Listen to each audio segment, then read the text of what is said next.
You may have seen the headline. Most people did. But what almost no one saw was the real story quietly buried underneath it. On the surface, this looked like a harmless, feel-good manufacturing headline. Another award. Another ribbon-cutting moment. Another polished corporate press release celebrating excellence in quality. But that is not what actually happened. And it is definitely not why Washington is suddenly uncomfortable. What took place in Canada has nothing to do with a trophy. It has everything to do with power, leverage, and the quiet collapse of a belief that has shaped North American economic thinking for nearly 50 years. That belief was simple. That true manufacturing excellence naturally belongs south of the border. That everyone else's role is to participate, assist, and remain grateful for the opportunity. That assumption just failed. And it failed in full public view. Here is the official version of the story as it was presented. Toyota's Canadian operations won yet another Global Quality Award.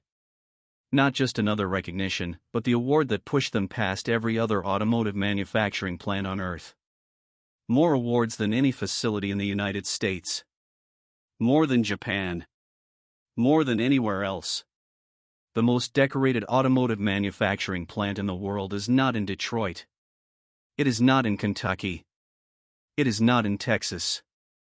It is in Cambridge, Ontario. If you stop there, it sounds like a pleasant human interest story. Skilled workers. Strong management. A company doing things the right way. Congratulations all around. But that version of the story leaves out the only part that actually matters. This did not happen in isolation. It happened inside one of the most politically sensitive, economically strategic, and deeply integrated industries in North America. Automobiles are not just cars. They are trade agreements. They are supply chains.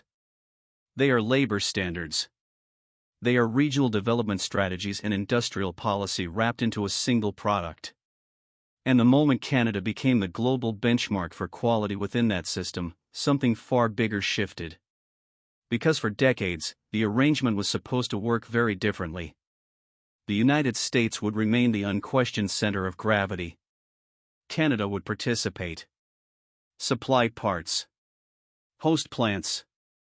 Benefit from proximity. But never fundamentally outshine the core. Integration was designed to reinforce American dominance, not challenge it. What Toyota just demonstrated is something policymakers were never prepared to admit. Integration does not automatically reward size. It does not automatically reward power. It rewards execution. It rewards investment. It rewards long-term commitment. Canada made those choices consistently. Washington did not. Instead, Washington spent years fighting culture wars over tariffs, blaming workers for problems created in boardrooms, and treating pressure as a substitute for planning. Meanwhile, Toyota's Canadian plants quietly collected awards year after year. No drama. No political theater. No speeches. That is exactly why this moment hits so hard. This was not a fluke. Not a lucky year. Not a temporary spike. It was the cumulative result of decades spent building systems that prioritize quality, worker training, stability, and continuous improvement. Same company. Same supply chains. Same trade rules. The only difference was how the work was organized, respected, and valued. And this is where the panic begins. Because when global automakers decide where to place the next generation of investment, they do not listen to speeches. They do not respond to threats. They look at data. They study track records. They ask one question. Which plants deliver consistently, year after year, without decline, disruption, or chaos? Canada just gave them a very clear answer.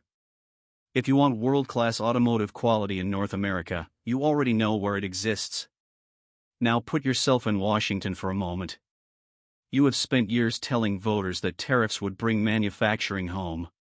That punishment could replace investment. That loyalty could be demanded instead of earned. And then a Canadian plant, operating under the same continental trade framework, outperforms every American facility. No threats. No slogans. Just results. That is why the response has been silence. No celebration. No acknowledgement. Because acknowledging it forces a question American policymakers have avoided for decades. If Canadian workers, using integrated North American supply chains, can produce the highest quality vehicles in the world, then trade was never the real problem. Priorities were. And that is the part you were never supposed to think about when you saw the headline. Because once you start asking that question, the entire political story surrounding manufacturing begins to unravel. For years, American workers were told their jobs disappeared because someone else cheated. Another country undercut wages. Another system played unfairly. But this story suggests something far more uncomfortable. The competition was not external. It was internal. Another familiar accusation quickly follows. Another government is said to have subsidized unfairly. Another factory is blamed for taking something that supposedly belonged to someone else by right. That storyline is emotionally powerful. It is easy to understand. And it is deeply satisfying for political speeches. But economically, it is shallow. What the Toyota experience in Canada reveals is something far more uncomfortable and far more difficult to confront. When workers are given stability, serious training, and a genuine voice inside production systems, they produce extraordinary outcomes. When labor is treated as a disposable cost to be reduced instead of a capability to be developed, quality eventually deteriorates. No amount of patriotic branding or flag waving at factory gates can prevent that collapse.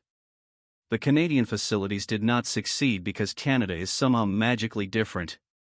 They succeeded because of deliberate, sustained choices. Long-term investment replaced quarterly panic. Cooperative labor relations replaced constant confrontation. Public policy treated manufacturing as a strategic national capacity rather than a short-term political prop. None of this is hidden knowledge. None of it is controversial in academic research. It is well documented, well studied, and well understood. It is simply ignored in environments where economic power has drifted away from production and toward financial extraction. And that brings us to the real reason this story generated quiet anxiety in Washington. It arrived at the worst possible moment. Trade negotiations are already strained. Tariff threats have returned to political discourse. Automotive rules of origin are being quietly reworked behind closed doors. Political leaders want leverage. And suddenly Canada possesses a form of leverage that cannot be sanctioned away. Reputation. Performance. Demonstrated proof. When Canada enters negotiations now, it does not arrive as a junior partner asking politely for access. It arrives as the location where excellence already exists. That changes the balance of the conversation. Because threats of disruption no longer affect only Canada. They place the highest performing components of the entire North American system at risk. They threaten the very facilities global manufacturers depend on to protect brand reputation, reduce recalls, and maintain customer trust. This is where the deeper logic of the economic system becomes visible. Capital does not pledge loyalty to rhetoric. It responds to returns. If Canadian operations deliver higher quality, fewer defects, lower recall rates, and stronger customer satisfaction, investment will follow that performance. Regardless of what politicians say on television. You cannot impose tariffs into excellence. You cannot intimidate investment into environments where the underlying systems fail to support it. This is why much of the media framing misses the point so badly. It turns the story into a simplistic competition. Canada wins. America loses. Cue the national scoreboard. But that framing completely misses the lesson. Industrial outcomes are not shaped by slogans. They are shaped by institutions, workforce training systems, workplace governance, supply chain coordination, and long-term planning. When those foundations erode, no amount of nationalist theater can compensate for the damage. For ordinary workers, this distinction has very real consequences. A factory that prioritizes quality must also prioritize skill.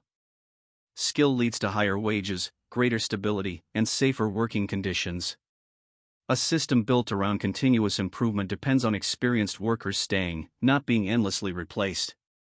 That creates communities where manufacturing jobs support middle-class lives rather than trapping families in permanent insecurity. Now compare that with what has unfolded in many American manufacturing towns. Plants reopen with great fanfare, only to quietly automate, outsource, or shut down again. Workers are asked to remain flexible, grateful, and patient, while executives receive bonuses for cost reduction. Quality failures are blamed on individuals instead of systemic decisions. Training budgets are reduced. Institutional knowledge is lost. And when predictable failures occur, responsibility is placed everywhere except where the strategic choices were actually made. The Toyota experience cuts through that fog. It demonstrates that industrial decline is not inevitable. It is chosen. And excellence is not accidental. It is built. Canada did not stumble into this position by chance. It earned it over decades by refusing to hollow out the foundations of production in pursuit of short-term financial gains. That is why this moment matters far beyond one company or one award. It forces a confrontation with a fundamental truth about modern capitalism.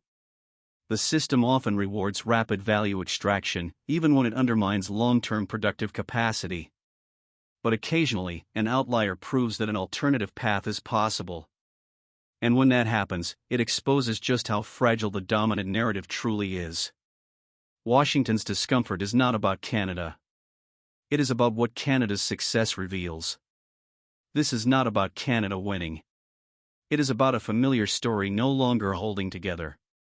A story that claims power naturally belongs to those who speak the loudest, issue the strongest threats, and invest the least in the people who actually create value.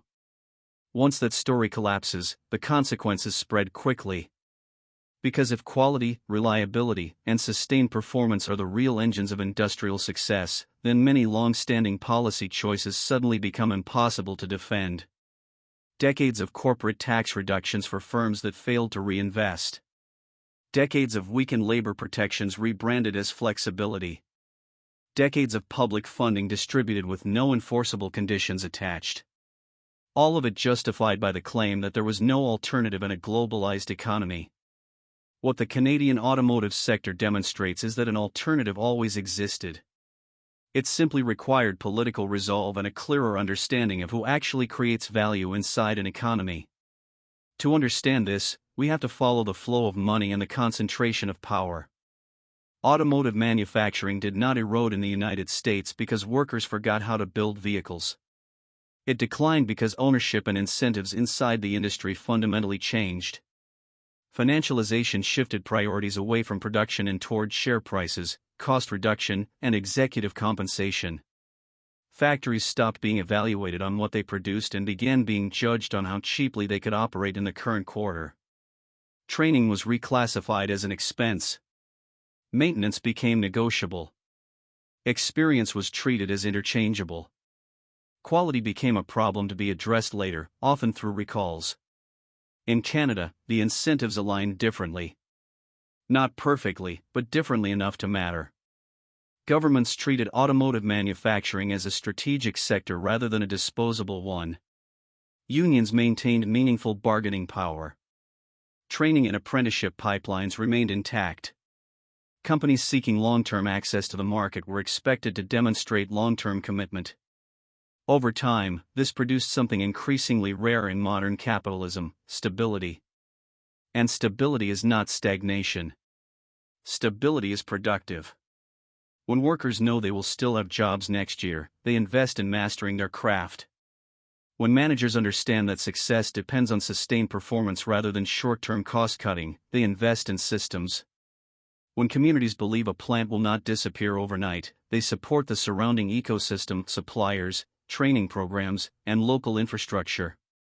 That is how excellence compounds. The media rarely explains this process because it does not fit the preferred narrative. Conflict is easier to sell than structure. Personalities generate more attention than systems. It is simpler to argue about tariffs than to explain how decades of underinvestment hollowed out industrial capacity. It is easier to point to foreign competitors than to examine how domestic policy shifted power upward while pushing risk downward. But this moment makes avoidance far more difficult. The evidence is now visible. The same company operates factories on both sides of the border. The same trade frameworks apply. The same consumer markets exist. And yet the outcomes are strikingly different. That comparison forces a question many people in power would rather not confront openly. For working people, the stakes are enormous. When these lessons are ignored, the costs appear everywhere. In stagnant wages. In unstable schedules. In injuries caused by speed-ups and understaffing. In communities that never recover from a single factory closure. These are not abstract consequences. They are lived realities produced by decisions that favor financial extraction over productive investment. And here lies the quiet irony.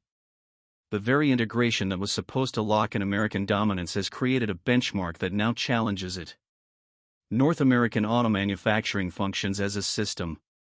When one part of that system consistently outperforms the rest, it does not remain invisible. It becomes the reference point. It becomes the standard against which others are measured. That is what Canada has become. Not because it threatened anyone. Not because it violated rules. But because it treated manufacturing as something worth doing well. That is an uncomfortable lesson for an economic order that has spent years pretending excellence can be outsourced, automated, or coerced. So the real question is no longer whether Canada deserves recognition. The real question is whether other governments are willing to learn the correct lesson from this moment. Because the wrong lesson is already tempting. Protectionism without investment. Pressure without planning. Blame without reform. Those responses feel satisfying in the short term. But they do not build lasting industrial strength. Anything that endures. What this moment ultimately forces us to confront is something much deeper. If we already know how to build world-class manufacturing systems, and we still choose not to, then the question is no longer technical. It is political. What does that choice reveal about whose interests our economic system is truly designed to serve? Once the mythology is stripped away, that question leads somewhere deeply uncomfortable. It leads to the realization that many of the failures we treat as unavoidable are, in fact, profitable for specific actors. Insecurity is not an accidental byproduct. It is a structural feature. A workforce that constantly fears layoffs, plant closures, and benefit reductions is easier to control. Communities dependent on a single employer are easier to pressure.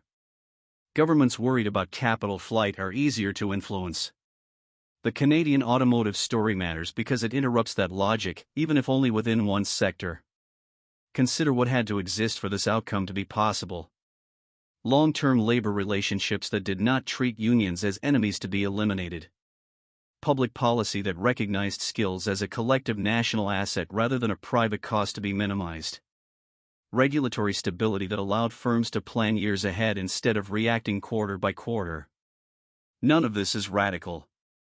It is simply incompatible with an economic model that elevates short-term financial returns above all other considerations. That incompatibility explains the silence coming from Washington.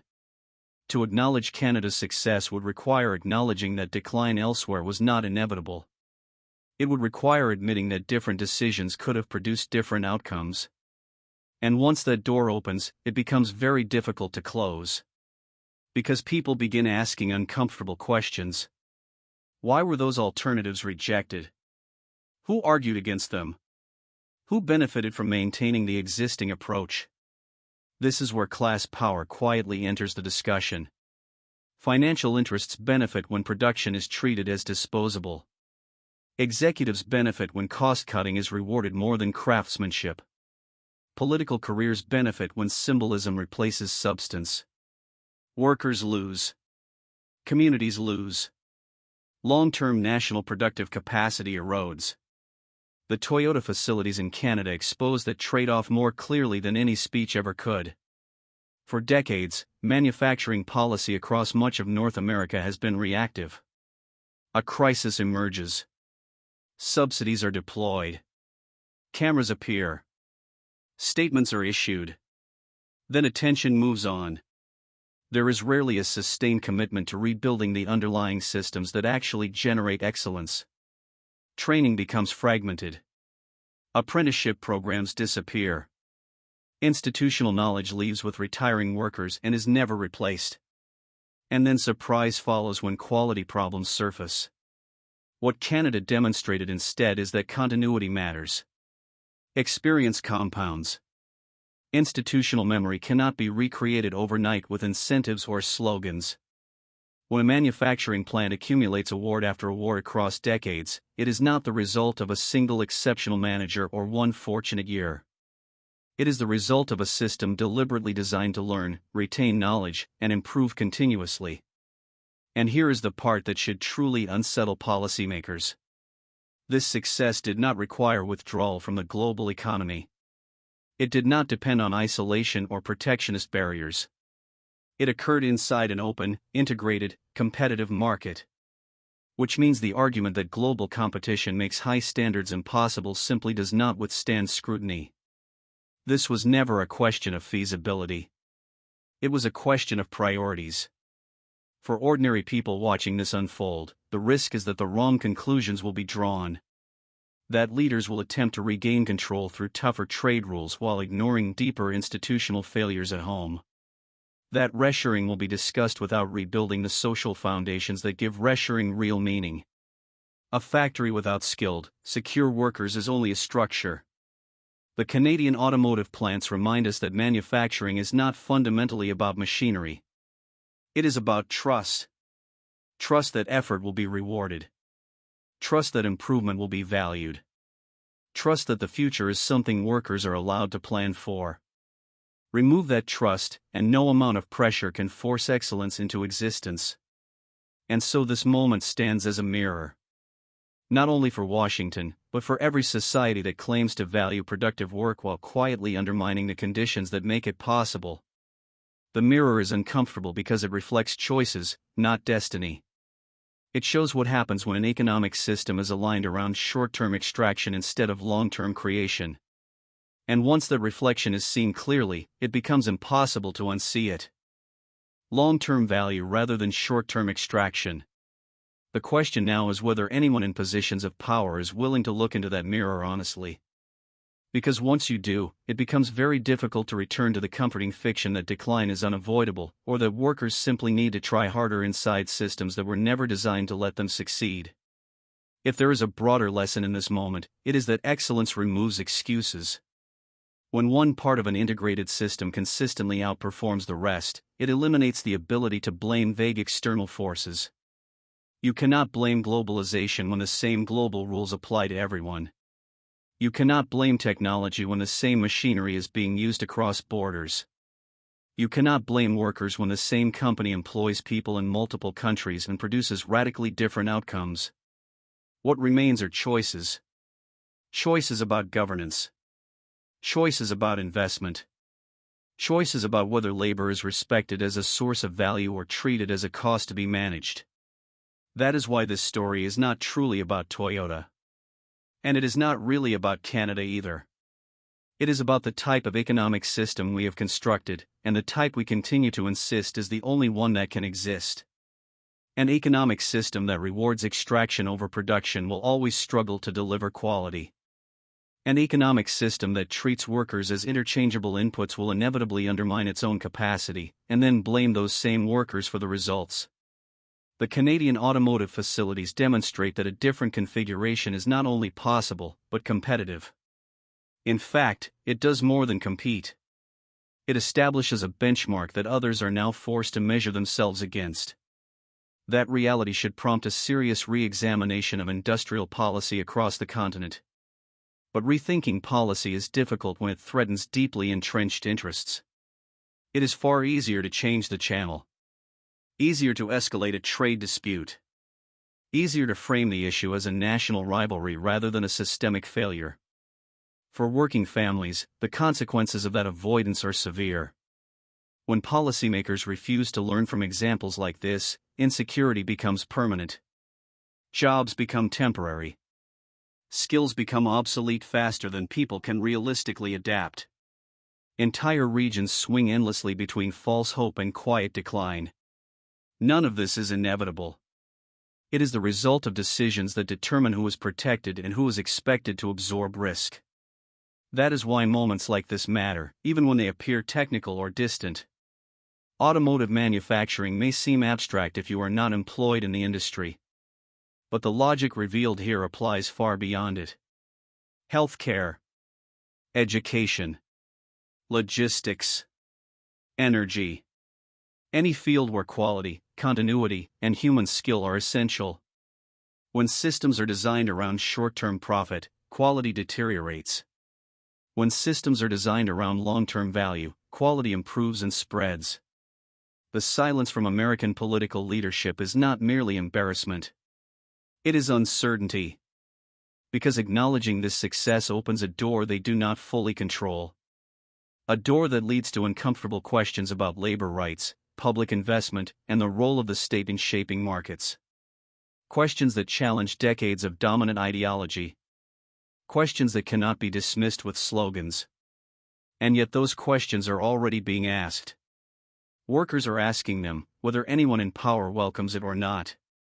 Why does one plan offer stability while another offers constant insecurity? Why does one country invest in skills while another relies on churn?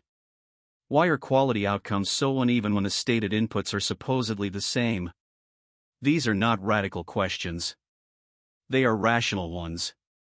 And once they are asked openly, the old explanations no longer suffice.